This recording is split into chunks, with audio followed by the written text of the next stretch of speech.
Hey, what's up? I'm Jutes, and I'm hanging out with Rob on Front Row Live.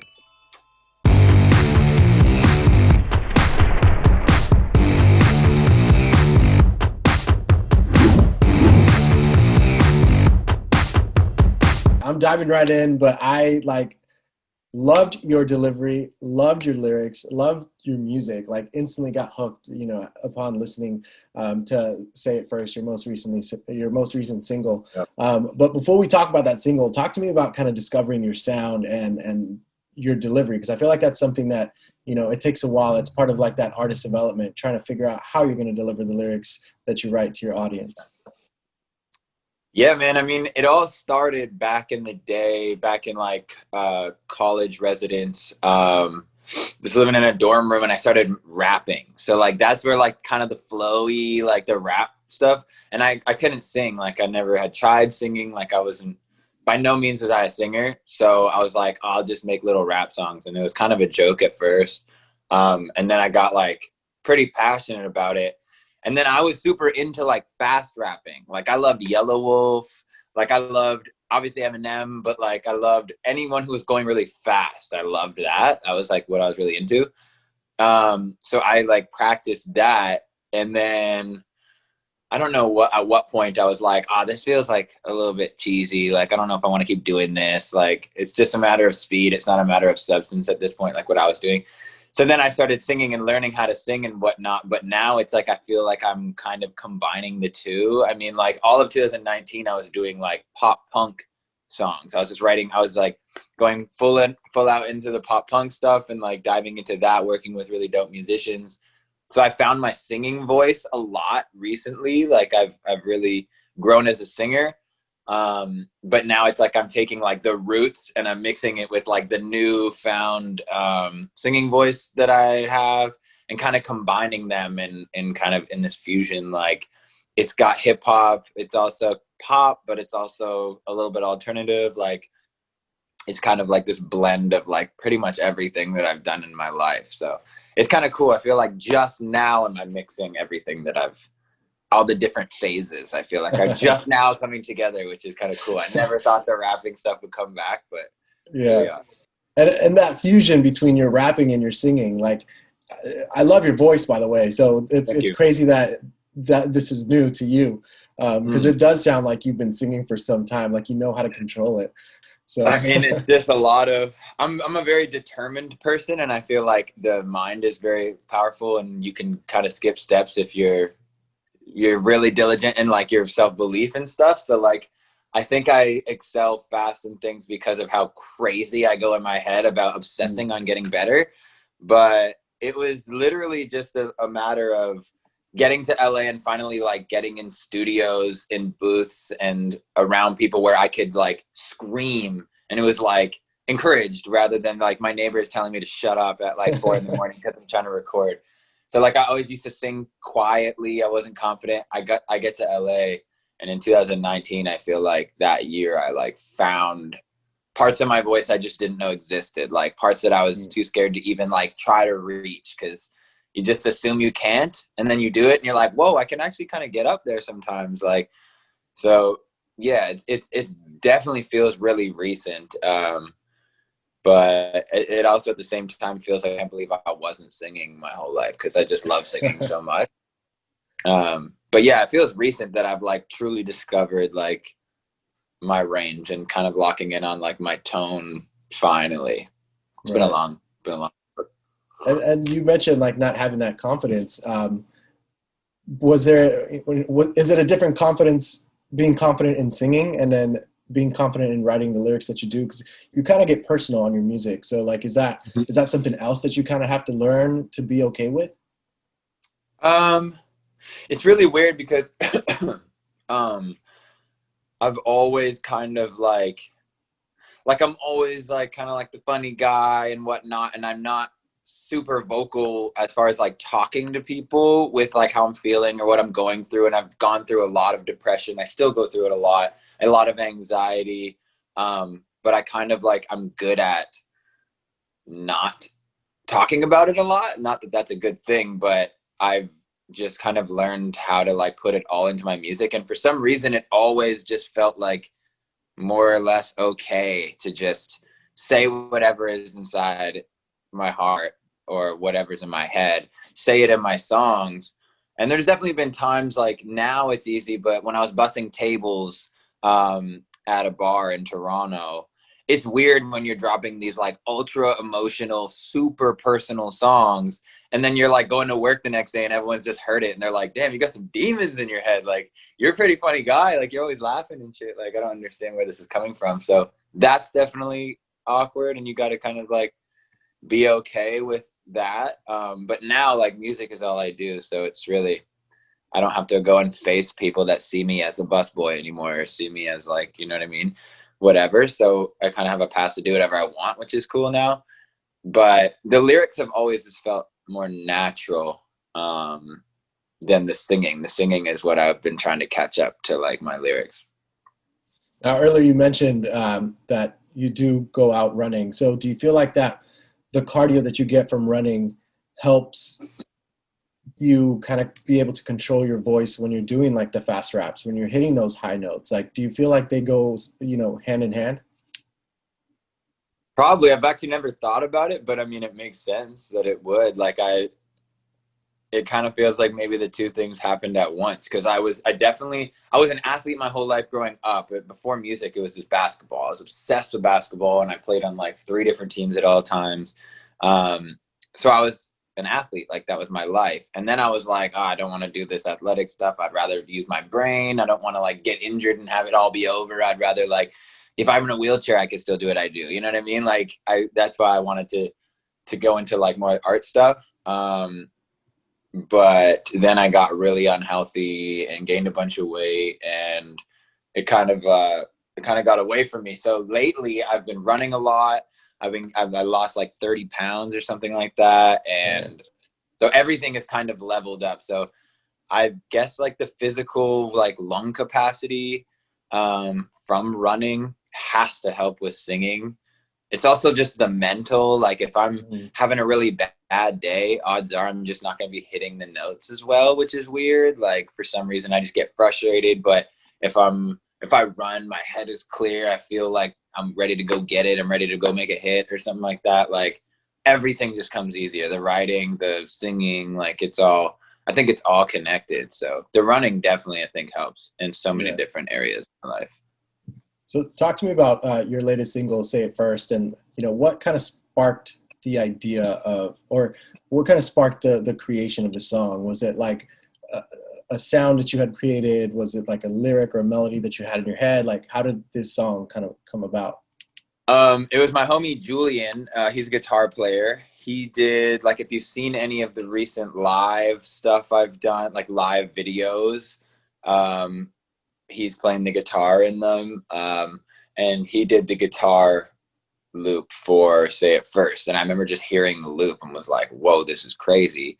And I remember I was just like in bed, like just listening to the loop over and over and over again. And I was like, damn, if I just like this guitar loop so much that I'm just listening to it, I was like, this is probably going to be a special one. And then I just wrote it in my room alone, which is what I've been doing a lot since COVID hit.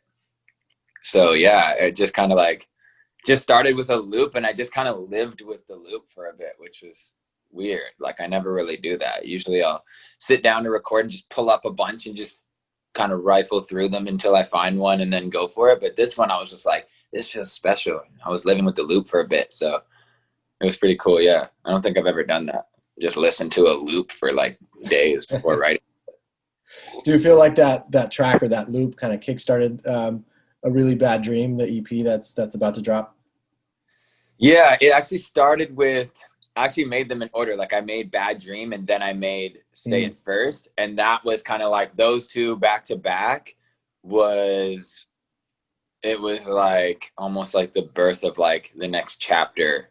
I was like, oh, I'm in the next chapter of like my artistry now. Like I didn't even, it wasn't like a conscious, like I'm going to make a step and get back into, like, cause it went from like pop punk and now it's like back to kind of like a hip hop infused, like kind of a weirder sound that I don't really know what it is, but it definitely stemmed with those two songs. It was just kind of like, I just felt like, all right, this is a change is happening and my writing is about to change again, and we'll see what happens. We'll see where it takes me. I never know when it's going to happen, but it just happens. And then I'm just like, I can't go back now. Like, here we are. I just Well, follow. it's cool that you flow with it instead of like trying to force something out of you. Yeah, I'm just scared when I have a hit song, it'll be like, hey, keep doing that. And I'll be like, it's gone, it's gone. Like if my brain decides like we're switching gears, like it's just is what it is. I can't go back. It's weird. Right. That's why, like, if you look at it, like for the people that have been watching me from the inception of Jutes, like from the very beginning of the music thing, they've seen so many different chapters and so many different sounds and so many different just vocal tones and styles of music that I've made. And I don't know. It's not something that I feel like I even have all that much control over. It just kind of happens. Like, that's why I like writing and recording alone, because there's no filter and it's just whatever comes out is the most honest that it could be, because it's just how I'm feeling. Do you feel, in saying that, do you feel that it was a little bit difficult kind of collaborating with Faro, like as far as like the production goes for this EP? Who, Taro? I'm sorry, Taro. Yeah. Oh, Taro is the easiest to collab with for me, just because that's my brother. Like, that's my homie. From Toronto days, we were working over the email, just like sending emails back and forth, sending songs back and forth. And then I moved to LA and lived on his couch for a few months. So I lived on a pull-out couch in his place and then got my own place. And yeah, so it's as natural as it could be. He was like my first like point of contact or homie in LA to a degree, that I started coming out and working with a ton. So it definitely feels natural. We're on the same page. We kind of stopped working for a bit when I was going heavier into the rock stuff, because that's not really his world. And I was kind of just like working with a lot of musicians and a lot of different guitar players and like rock drummers and etc. Like I've met a lot of cool rock people, but now that I'm back in this kind of like hip hop production, at least hip hop space, yeah, me and Taro just are like Kobe and Shaq. Like we catch crazy vibes together. It's really easy. What was that creative process for this EP? It's your sophomore EP, but like the fact that you mentioned earlier that you kind of dabble with your sound a lot, like, you know, I feel like it's hard to put out a body of work that goes together. You know, the next song goes with the following. So, you know, what was that creative process like for you for this EP? Crazy enough, I wrote the majority of the EP in like a week. It was, I remember I was on like a crazy writer's block and was kind of like hit, and out the gate I wrote a bunch of songs, and I was like, oh, this is going to be awesome. Like, I'm literally just going to write so many songs. And then after maybe a month, the inspiration started to die, and I started watching a lot of TV and doing nothing and just being stuck at home and just like no inspiration, couldn't write anything. And then after like 4 or 5 months, my girlfriend who lives in Canada came to visit me.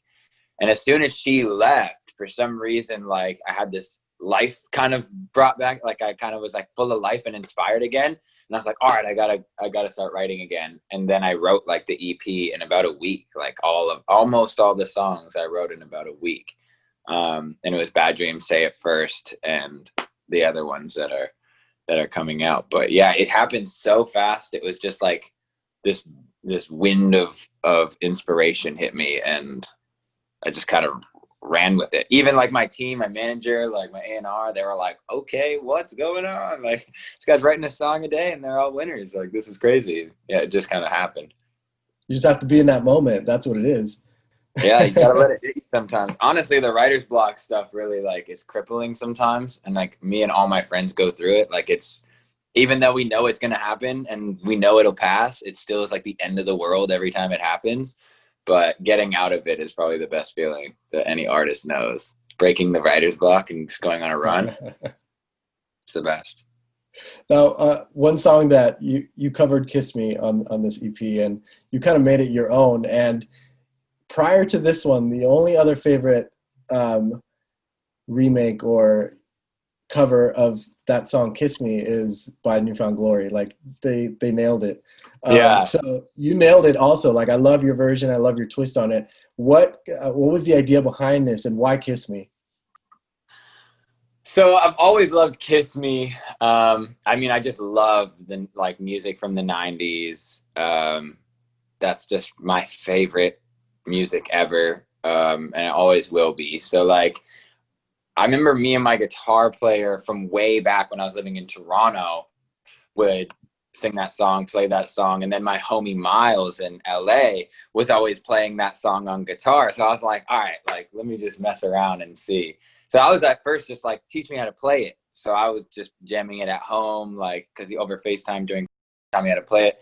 And I was just jamming it, and then kind of was like freestyling with the melody and like singing other lyrics. And then I was like, oh, this is pretty crazy. So I asked Julian, can you lay down the Kiss Me chords so that I can just record something over it and just see what happens?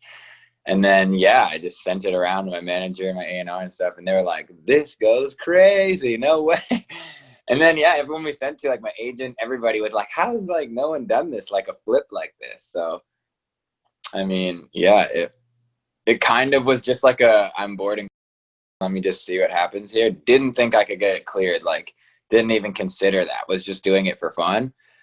And then the fact that we got it cleared was insane. Like, I don't know how I would have done that without a label probably, but it was nuts. So yeah, it's cool. That's awesome. I mean, the entire EP is solid. So that week of writing, I don't know if that'll happen again, but it was money. I hope it does. I hope it does. That was super solid. So finally, the label, you're new with this label. Like, how did this happen for you? How did they get to know you? How did you get to know them? Like, what was the story behind that? I don't remember how they found me. It must have been like, I'm sure, because my A&R has just known my manager, like they've been friends or whatever. So she probably just saw him posting about me or something. But it was kind of like a bunch of labels at one time. It was like that was kind of like a moment where everyone started to reach out. Like when I was living in Toronto, people would reach out and email and just be like, let's get on the phone. I would love to hear music. But it wasn't like that serious. They weren't like, we're flying you out, we want to sign you. It was kind of like a lot of people keeping tabs on me. And then I moved to LA and it just started to ramp up. And then eventually I started getting flown out. Like I got flown to New York for some meetings with labels, and we just started to kind of do the rounds and talk to everybody. And yeah, I just loved the idea that like I just got along so well with my A&R. Like she just feels like she's the homie, So I just have heard so many things about labels, and maybe like the A&R is not understanding the vision of the artist. And I was like, I just know I don't have to worry about that with Kate, my A&R. And it's just been dope. Like I have hundreds of songs, and I'll go in and be like, these 7 are the EP. This is the order of them, and these are the singles. And they're like, cool. Like they just don't fight me on it. They let me do whatever I want creatively. Like I do all my own cover arts. I'm very just like in control of the creative, and nobody ever gets in my way about that. So it just feels great. Because I know it could be the other way around, and I think I would crumble if I was like, I'm just not the type of artist to be able to function in a situation where I have no creative control. Right. Seeing as how I can't even control what kind of music I make, it just happens. So like, if someone told me to make a certain thing, I don't know if I could do it. Yeah, too much pressure. Yeah, it's not for me. Well, Jutes, congratulations with the new single, and congratulations with A Really Bad Dream dropping October 22nd. And thanks again for taking the time to talk to me, man. Cheers, bro. Thank you so much for having me. This is dope. Hope you have a good day. Hope you get back to running. Hope I get back to you too.